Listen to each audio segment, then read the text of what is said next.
아주 오래전에 선배가 교회를 이제 확장할 때인데 8억을 주고 건물을 샀어요. 그때 당시 아파트가 2억이 채 안 되던 때였습니다. 근데 두 교회에게 이중 매매가 된 거예요. 선배하고 또 다른 교회가 이제 소송을 하게 되었습니다. 거의 사기 수준이죠. 선배가 먼저 계약을 했고 잔금을 치렀기 때문에 승소할 확률이 높았다 그래요. 근데 변호사를 선임을 하고 교회에 와서 기도를 하는데 하나님이 네가 포기해라 그러더라는 거예요. 눈을 번쩍 떴대요. 기도하면 걱정하지 마. 네가 먼저 했으니 내가 널 도울게 이래야 되는데 네가 포기해라 그러더래요. 눈을 번쩍 떴대요. 기도가 안 되더래요. 왜 내가 포기해요? 내가 유리하다는데, 내가 먼저 계약했고 잔금 다 치렀는데, 그게 어떤 돈인데 어떻게 포기가 되겠어요? 그런데 너무 마음이 불편한 거예요. 기도도 안 되고 설교도 할 수가 없고 그렇게 씨름하다가 결국 선배가 포기하기로 결단한 거예요. 그리고 설교할 때 선포했습니다. 소송 포기하겠습니다. 그랬더니 안수 집사 하나가 뛰어나오더래요. 강단에 서 있는 목사 멱살을 잡더니 소리를 지르더래요. 그게 어떤 돈인데 왜 네 맘대로 포기를 해? 네가 책임질 거야? 그러면서 멱살을 잡은 손을 막 흔들어 대더래요. 그 다음 주에 강단에 섰는데 설교를 못 하겠더래요. 그런데 맨 뒤에 앉아있던 집사님이 환하게 미소 지으면서 목사님에게 엄지척을 하더래요. 이렇게. 그걸 보는 순간 눈물이 확 쏟아지더래요. 그냥 엉엉 울었답니다. 울다가 딱 한마디 했대요. 설교 못하고 하나님은 살아계십니다. 저는 믿습니다. 그랬더니 성도들이 큰 소리로 다 아멘 하더니 다 울더래요. 그렇게 목사님도 성도도 울다가 예배가 끝났다 그러더라고요. 너무 감사했고 죄송하기도 했고 그래서 중직 8명을 모시고 목사님이 식사를 대접하게 됐답니다. 식사를 끝나고 나니까 값이 17만 5천 원이 나왔더래요. 20만 원을 냈는데 그러면 얼마를 거슬러 줘야 돼요? 2만 5천 원이죠. 근데 7만 5천 원을 주더래요. 생각 없이 받았답니다. 차를 타고 키를 딱 꼽으려는 순간 7만 5천 원이면 2만 5천 원 줘야 되는데 왜 7만 5천 원을 줬지? 더 받았구나 알게 되는 거예요. 그럼 어떻게 해야 돼요? 얼른 가져다 줘야지요. 근데 교회 오는 내내 고민했답니다. 교회에 다 내려주고 집에 오다 들러서 그때서야 돌려줬대요. 그랬더니 그 식당 주인이 너무 감사하다고 보통은 이런 경우에는 다시 돌려주러 오지 않는답니다. 그런데 너무 감사하다고 고맙다고 인사를 하더래요. 그 인사를 받는데 이 목사님께서 잠시 고민했던 자기가 너무 창피하더래요. 8억을 포기했는데 5만 원 앞에서 갈등을 해요. 이게 우리예요. 큰 게 아니에요.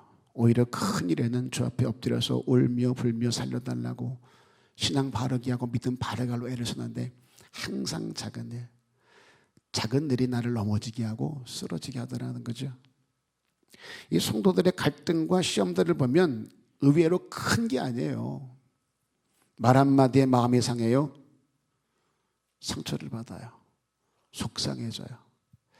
여기도 혹시 지정석이 있나요? 제 말을 알아듣죠. 생각 없이 일찍 온 분이 빈자리에 그냥 앉는 거예요. 좀 늦게 오신 권사님이 오더니 툭 치더래요. 쳐다봤더니 여기 내 자리요. 그러면 보통 당황스러워도 비켰잖아요. 아 그래요? 그리고 일어나잖아요. 이번이 안 비킨 거예요. 툭 치고 여기 내 자리요. 그랬더니 쳐다보더니 턱으로 빈자리 가리키면서 절로 앉으세요. 그랬다는 거예요. 이 두 분이 예배 시간 내내 얼굴이 굳어 있는 거예요. 남의 자리에 앉은 그분은 쥐 자리가 어디 있다고 툭 치고 비키라 그래. 일찍 오든지. 또 턱을 가리켜서 다른 자리에 앉은 그분은 내 자리에 앉아놓고 턱을 내밀면서 나보고 가라 그래. 괘씸한 거예요. 예배 시간 내내 얼굴이 굳어 있어요. 마음이 상한 거예요. 그 상한 마음에 붙들리니까 설교가 안 들려요. 이게 우리예요. 살아계신 여호와께 예배하겠다고 시간 내어 마음 무두어 헌금 준비해 나왔음에도 불구하고 말 한마디 때문에 마음이 상해서 설교를 못 들어요. 우리의 넘어짐들을 보면 큰 게 아니더라는 거죠. 다 작은 것들일 때가 참 많습니다. 오늘 본문을 이런 관점에서 보려고 해요. 먼저 말씀을 기억해내고 그 말씀을 실천하라는 거죠. 쉽게 말할게요.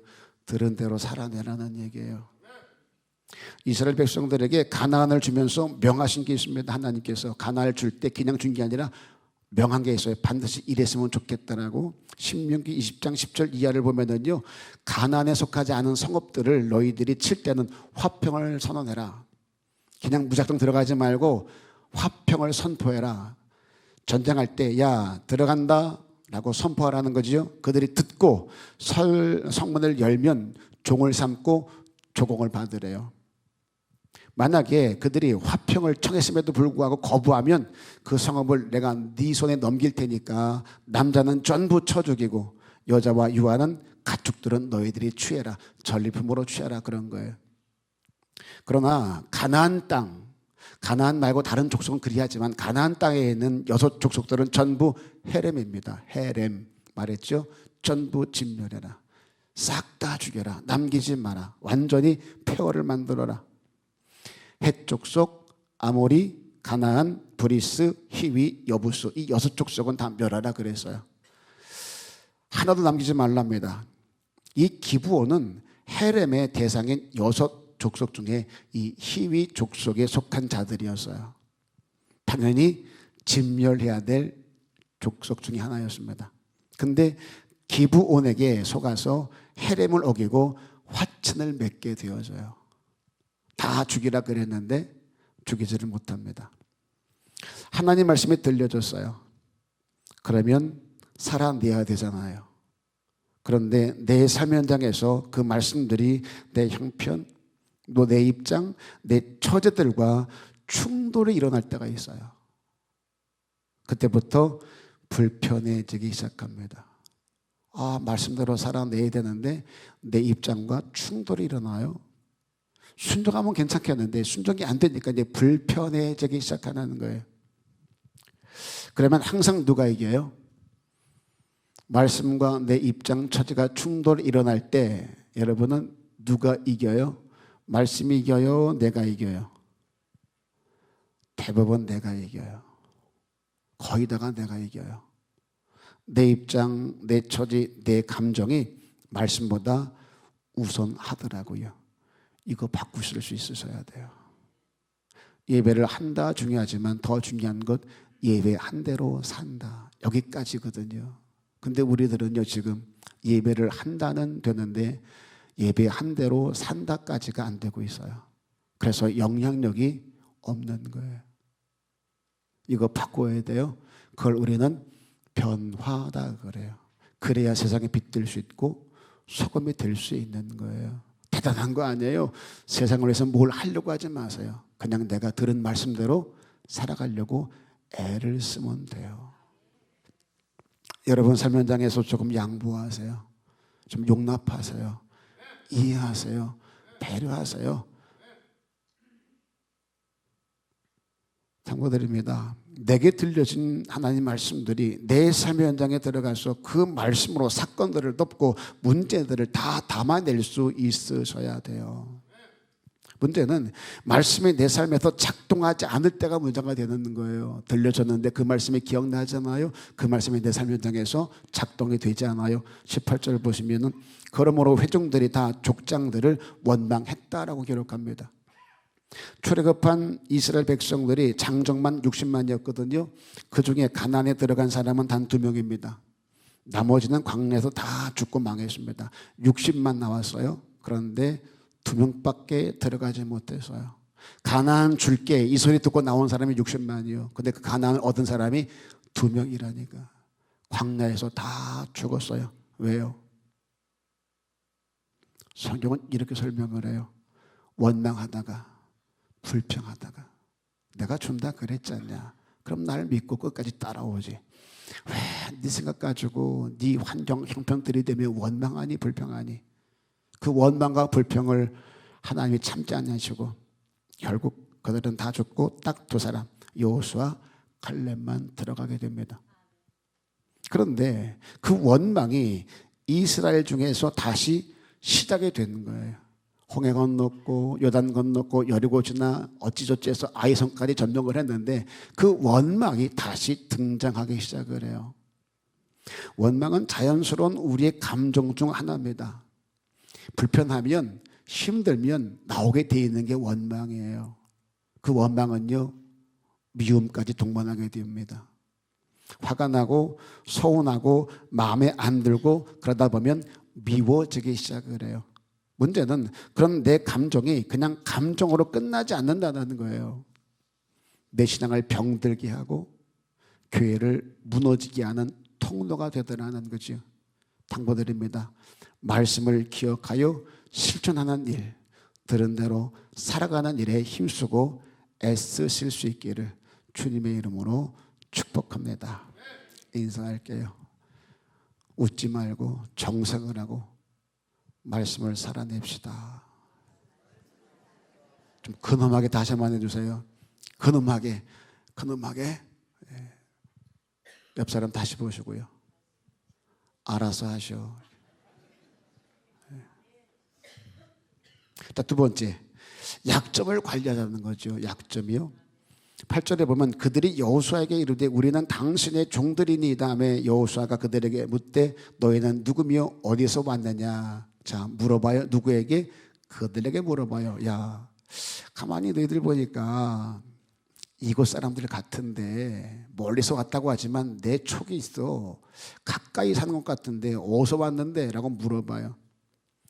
기브온은 히위 족속에 속한 자들이라 그랬죠. 그런데 기브온 사람들이 히위 족속에 속한 줄 알면 이스라엘이 화친을 맺지 않을 것 같으니까 멀리서 온 것처럼 속입니다. 그렇게 헤어진 옷, 신, 찢어진 가죽 부대, 곰팡이 핀 떡을 보여줍니다. 그리고 한 말이에요. 우리는 당신의 종들이니이다. 이스라엘은 430년간 애굽에 종살이를 했어요. 그런데 기브온이 엎드려 뭐라 그래요? 우리는 당신의 종들이래요. 나보고 주인이래요. 처음 듣는 얘기예요. 430년을 종으로 살다가 이제 나왔는데 나보고 주인이래. 지들이 종이라 그래요. 그렇게 노예로 살던 내가 어느 날 인정받아요. 존중받아요. 높아져요. 그렇게 주인의 자리에 올라갑니다. 이스라엘과 여호수아가 이 말을 듣고 홀라당 넘어가 버려요. 거기서 무너짐이 시작이 되더라는 거죠. 가끔 그런 말 할 때가 있죠. 저 사람 변했어. 돈 좀 벌더니 사람이 달라졌네. 없을 땐 안 그랬는데 돈이 들어오니까 사람이 달라지기 시작을 해요. 지가 언제부터 있었다고 이런 마음 들 때가 있죠. 이게 우리예요. 제가 화정동에 토당동에 세임교회로 들어와 합병한다고 했더니 많은 목사님들이 축하한다라고 얘기를 해요. 그런데 어떤 목사님이 그러더라고요. 목사님 좀 큰 데 갔다고 교만해지지 마. 안 달라졌으면 좋겠어 라고 얘기하더라고요. 다른 분들은 전부 다 축하한다 좋겠다 그러는데 그분만 그래요. 저한테 교만해지지 마. 안 달라졌으면 좋겠어. 하나님이 제게 주신 음성으로 들었어요. 다른 분들의 축하는 들리지 않는데 그분의 그 말이요. 교만해지지 마. 너 그리 됐다고 해서 우리 우습게 여기지 말고 스스로 높아져서 사람 깔보지 마. 이게 우리예요. 조금 뭔가 된다 싶을 때, 누가 나를 인정해 줄 때, 높여줄 때, 박수 쳐줄 때, 교회가 좀 부흥됐다 싶을 때 그게 위기인 거예요. 우리가 그렇게 생겨 먹었어요. 이거 조심할 수 있으셔야 돼요. 살아오면서 만들어진 내 상처들, 뭐 내 억울함들, 내 서름들 많을 거예요. 그게 교회 안으로 들어오면 나만의 힘으로 끝나지 않더라는 거죠. 내 상처가 내 상처로 안 끝나요. 이거 교회에 끌고 들어오면 사단이 틈타고 들어오는 통로가 될 때가 너무나 많은 거예요. 내 상처 때문에, 내 억울함 때문에, 내 분함 때문에 교회가 풍비박산 때가 참 많습니다. 특히 문제가 해결되고 내 자리가 올라갔을 때, 잘 된다 싶을 때, 이제 살만하다 싶어질 때, 그때 내 반응들이 약점이 되지 않게 주의할 수 있기를 주의 이름으로 부탁을 드려요. 은혜입니다. 하나님이 하셨습니다가 되어야지 내가 그동안 수학이 얼마인 줄 알아, 이 그냥 된 줄 알아, 내가 이러고 저러고 요렇게 저렇게 얼마나 애썼는 줄 알아, 그렇게 자꾸 나를 드러내기 시작하면 교만됩니다. 그 교만을 사단이 그냥 두질 않아요. 틈타고 들어와 우리 공동체를 다 망가뜨릴 거예요. 이거 주의할 수 있기를 바라요. 그렇게 상처는 흔적으로 만들어 가시고요, 힘듦들은 회복의 길목으로 만들어 가시고, 잘되면 찬양과 간정으로 만들어 내셔서 약점이 사단의 통로가 아니라 은혜의 통로가 되게 하는 저와 여러분 될 수 있기를 주님의 이름으로 축복합니다. 마지막이요, 하나님께 묻는 자가 되지 않는 거예요. 물어보자는 거죠. 여호수아가 기브온에게 의심스러우니까 야, 니들 어디서 왔어? 어떻게 온 거야? 라고 물어요. 그런데 14절, 여호와께 묻지를 아니하고. 항상 이게 문제예요. 내가 보고 내가 판단하고 내가 결정했다는 거지요. 7절에 보세요. 이스라엘 사람들이 히위 사람에게 이르되 너희가 우리 가운데 거주한 듯하니 우리가 어떻게 너희와 조약을 맺을 수 있으랴. 의심이 갔던 거예요. 아닌 것 같았던 거예요. 이미 알았던 거죠. 아무리 봐도 이 사람들은 진멸해야 될 가나안 족속 중에 하나인 걸 감지한 거예요. 그럼에도 그들의 말에 홀라당 넘어갑니다. 왜요? 14절 다시 여호와께 묻지 아니하였더라. 내 판단, 내 계산, 내 경험, 내 생각이 앞서면 이런 일이 생겨요. 아이성에서 이미 하나님께 묻지 않았다가 큰 낭패를 본 적이 있잖아요. 그런데 그런 실수가 또 반복이 됩니다. 이게 저와 여러분들 일어나는 거예요. 당부드립니다. 크든 작든 꼭 여호와께 묻고 선택하시고 묻고 결정하셔야 돼요. 사람에게 전화해서 어떻게 하면 좋을까 묻는 것 중요합니다. 나보다 앞선 사람들, 경험 있는 사람들에게 조언 구하는 것 중요합니다. 그러나 최종적으로는 꼭 여호와께 묻고 하나님 어떻게 할까요? 깊은 기도가 있어야 돼요. 응답의 결론을 정해놓고 하나님 이렇게 하기로 했으니 역사에 주소서가 아니라 하나님 어떻게 할까요? 물을 수 있으셔야 돼요. 내 소견에 옳은 대로 반드시입니다. 무너지게 돼 있어요. 하나님이 세우고 하나님이 지켜야 된답니다. 잊지 마세요. 내가 세운다고 세워지는 거 아니에요. 세워지는 것처럼 보이죠. 다 헛되답니다. 내가 지킨다고 지켜줘요? 안 지켜줍니다. 하나님이 지켜주셔야 내 것이 될 수가 있어요. 하나님께 묻고 선택하고 묻고 결정하고 묻고 진행하는 저와 여러분 될 수 있기를 주의 이름으로 부탁을 드릴게요. 미국의 유명한 TV 설교자 지미 베이커라는 사람이 있습니다. 목사인데 은혜 받은 성도들이 후원금을 이제 계좌로 보내는 거예요. 그 후원금을 여기저기 이제 선교비로 보내게 되어집니다. 지금 유튜버들이 돈을 많이 벌죠. 자극적인 것을 방영하고 좋아요, 구독 눌러주고 기부해달라고 하면 돈 많이 벌죠. 아마 교회도 그렇게 될 확률이 굉장히 높습니다. 유튜브 교회가 생겨져서 아마 설교를 거기서 하고 후원 계좌로 헌금 받아 운영되는 교회가 많이 생겨날 거예요. 앞으로도요. 조심하셔야 돼요. 그런데 워낙 많은 돈이 들어오다 보니 그중에 일부를 당신이 유용한 거예요. 내 설교에 은혜 받은 성도들이 후원금을 보냈습니다. 그것을 나눴어요. 잘한 거예요. 여기까지는. 그런데 그 다음이요. 그 후원금 일부를 자기 마음대로 쓰기 시작해요. 그런데 상식적이지가 않습니다. 자기가 기르던 개를 결혼을 시켜요. 그 결혼식 날, 개 결혼식입니다. 결혼식 날 사람들을 불러 엄청 큰 파티를 열어요. 결혼식 날 사람 불러서 파티를 해요. 그리고 그 계집에 에어컨을 따로 설치합니다. 우리 집보다 나은 것 같아요. 우리 집은 에어컨이 있어도 집사람이 틀어주지를 않아요. 그 정도면 다른 건 말할 것도 없겠죠. 걔를 결혼시키고 손님을 불러다 파티를 하고 계집에다가 에어컨을 설치할 정도면 얼마나 근사한 집을 지어줬겠어요, 걔에게. 누가요? 목사가. 수많은 비리들이 밝혀지면서 재판을 받게 됩니다. 50만 불 벌금과 45년형을 받았어요. 그 일로 수많은 사람들을 실족시켜 버립니다. 선교 후원금이 끊겨져요. 목사에 대한 비난을 넘어 교회 전도길이 꽉 막혀 버려요. 그 한 사람의 잘못이 교회까지 욕을 먹게 하고 많은 목사의 신뢰도를 바닥으로 떨어뜨립니다. 설교를 잘하면 뭐 하겠어요? 설교를 우리가 매주 들으면 또 뭐 하겠어요? 그 말씀대로 사는 삶이 없다면 무슨 의미가 있겠습니까? 하나님께 묻지를 않아요.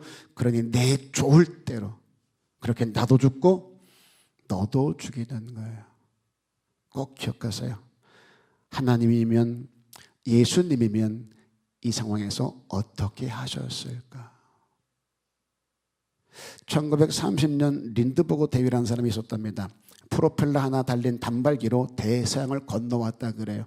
많은 사람이 시도하다가 전부 실패했답니다. 그런데 이 린드버그 대위는 수십 일에 걸쳐서 성공했다고 그래요. 그런 그가 대서양 횡단 후 파리에 왔을 때 10만 명의 군중들이 모였답니다. 그를 환호하기 위해서. 그때 10만 명 중에 한 사람, 양주 회사 회장이 그에게 다가와 이런 말 했다 그래요. 지금 내가 주는 이 양주병을 받아들고 사진 한 장만 찍자. 그 대가로 내가 5만 불을 주겠다. 지금 시세로 해도 약 7천만 원입니다. 제가 1930년이라 그랬잖아요. 5만 불이라 그랬잖아요. 시세도 말씀드렸잖아요. 7천만 원 정도 된다고 얘기했잖아요. 지금 뭘 듣고 있는 거예요? 여러분 통장에 7천만 원 있기는 해요? 1930년대 5만 달러면 엄청난 돈이에요. 사진 한 컷에 5만 달러. 그때 린드버그 대위가 이런 얘기를 했답니다. 선생님, 저는 세례받은 크리스찬입니다. 이게 맞는 얘기예요. 프로펠러 단발기 하나 가지고 대상 넘어 아무도 못한 일을 내가 해냈어. 수많은 군중들이 모여있을 때 양주회사 회장이 와서 병 주며 사진 한번 찍자. 그런데 거기서 난 세례받은 크리스찬이에요. 이게 맞는 말이에요? 옆에 있던 기자가 그 말을 들어요. 나중에 인터뷰를 합니다. 왜 거절하셨습니까? 그 양주를 마시라는 것도 아니고 그냥 들고만 있으라고 했는데 사진 한 컷인데. 그때 한 말, 나는 크리스천입니다. 말씀에 악한 것은 모양이라도 버리라 했습니다. 데살로니가 전서 5장 22절에 있는 말씀이에요. 그 말씀을 기억해내고 실천합니다. 내게 엄청난 유익이 옴에도 불구하고 나는 세례받은 크리스찬입니다. 성경 말씀에 악은 모양이라도 버리라 했습니다. 그 기사를 본 크리스천들이 감동을 받습니다. 그 말이 그대로 실리는 거예요. 이 기자가 실어놓은 거예요. 그랬더니 대서양을 횡단한 것도 대단한 거지만 5만 불을 포기했다는 말에 많은 사람들이 열광을 하는 거예요. 그리고 그를 위해 모금운동을 하기 시작합니다. 모인 돈이 10만 불 모였대요. 꼭 이런 데 놀래지. 5만 불 포기했더니 10만 원을 주셨대. 할렐루야. 우리도 포기하면 더 큰 것 주겠지. 50배, 30배, 60배, 100배. 꼭 여기에만 반응을 해요. 하나님을 위해서 포기하니까 더 큰 것, 더 좋은 것 주더라. 여기에 방점이 있는 게 아니란 말이에요. 이 린드버그 대위가 내가 포기하면 더 좋은 것 주겠지. 그래서 그랬을까요? 아니요. 그리 아니하실지라도 난 크리스천입니다. 악은 무양이라도 버리라 그랬습니다. 이게 신앙인 거예요. 이게 믿음이 있는 거예요. 세상은 이런 우리들 보면서 열광하는 거예요. 감동받는 거예요. 지미 베이커 때문에 하나님의 이름이 땅에 떨어집니다. 목사의 신뢰도가 바닥을 칩니다. 교회가 영향력을 잃어버립니다. 그런가 하면 린드버거 데이 때문에 하나님께 큰 영광에 돌려줍니다. 자, 그러면 나는 지금 어떤 자의 삶을 살고 있는가? 난 지금 어떤 자의 삶에 가까운가? 내 삶을 좀 돌아보는 시간 됐으면 좋겠어요. 누군가 나를 볼 때 네가 믿는 하나님 살아계신다 라고 할까? 너는 교회 집사라며 왜 그러냐? 라고 할까? 가까이 있는 사람들이 날 보고 하는 말을 그냥 넘기지 마세요. 그게 내 평판에 있는 거예요. 집사가 돼가지고 야, 얘가 교회를 다닌대, 교회를 라는 소리 듣지 말고 뭔가 좀 다른 면모를 보였으면 좋겠어요. 자, 정리할게요. 하나님의 원함이 있습니다. 좀 말씀 좀 기억해놔라. 들음으로 끝나지 말고 부딪힘이 있다면, 깨달음이 있다면 그 말씀을 기억해내고 그 말씀을 네 삶의 현장에서 좀 살아냈으면 좋겠다. 한 자락이라도 그랬으면 좋겠다. 그런가 하면 네 약점 관리 잘하라는 거죠. 그 약점이 사단의 통로가 아니라 은혜의 통로가 되게 만들어 가자고요. 마지막 그 말씀이 삶의 현장에서 강력하게 실천될 수 있게 끊임없이 묻고 또 묻고 또 물은 후에 결정하고 선택하고 진행했으면 정말로 좋겠어요. 그렇게 날마다 벌어지는 영적 전쟁에서, 영적 싸움에서 승리하는, 이젠 내가 이겨먹는 게 아니라 말씀이 늘 나를 이겨서 그 말씀 앞에 순종하고 그 말씀을 쫓아가는 저와 여러분이 다 되어지기를 주님의 이름으로 축복합니다. 축원합니다.